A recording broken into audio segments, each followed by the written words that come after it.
ഇതിഹാസ താരം ലയണൽ മെസ്സിയും സംഘവും കേരളത്തിലെത്തുമെന്ന് ഉറപ്പായതോടെ സംഘത്തെ വരവേൽക്കാൻ ഒരുങ്ങുകയാണ് മലബാറിലെ ഫുട്ബോൾ ആരാധകർ. മലബാറിലെ വിവിധ ഭാഗങ്ങളിൽ ആരാധകർ മധുരം വിതരണം ചെയ്തു. കോഴിക്കോട് മുക്കം ടൗണിൽ നിന്നുള്ള ദൃശ്യങ്ങളിലേക്ക്. അർജന്റീന ടീം കേരളത്തിലേക്ക് കളിക്കാൻ വരുന്നതിന്റെ ഭാഗമായിട്ടുള്ള മധുരം നൽകലാണ്. മുട്ടായി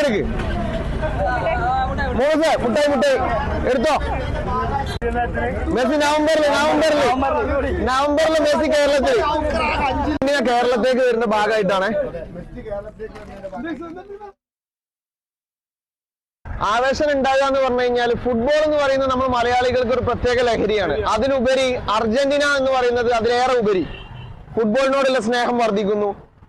2022 ഖത്തർ വേൾഡ് കപ്പ് നേടിയ അർജന്റീന ടീം മെസ്സി ഉൾപ്പെടെ കേരളത്തിലേക്ക് പന്ത് തട്ടാൻ വരിക എന്ന് പറയുമ്പോൾ നമുക്ക് എല്ലാവർക്കും അതിയായ സന്തോഷമുണ്ട്.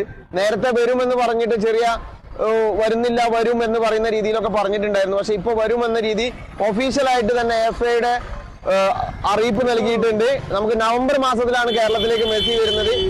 തിരുവനന്തപുരത്തുള്ള ഗ്രീൻഫീൽഡ് സ്റ്റേഡിയത്തിലാണ് കളി പറയുന്നത്. എതിർ ടീം ആയതാണെന്നുള്ളത് പ്രഖ്യാപിച്ചിട്ടില്ല. നമ്മള് മുക്കത്തുനിന്ന് ഇപ്പൊ നമ്മള് ഒരു ബസ് ഓൾറെഡി ഇപ്പൊ തന്നെ ബുക്ക് ചെയ്തിട്ടുണ്ട് തിരുവനന്തപുരത്തിന് പോകാൻ വേണ്ടിയിട്ട്. ഭയങ്കര ആവേശത്തിലാണ് നമ്മളുള്ളത്.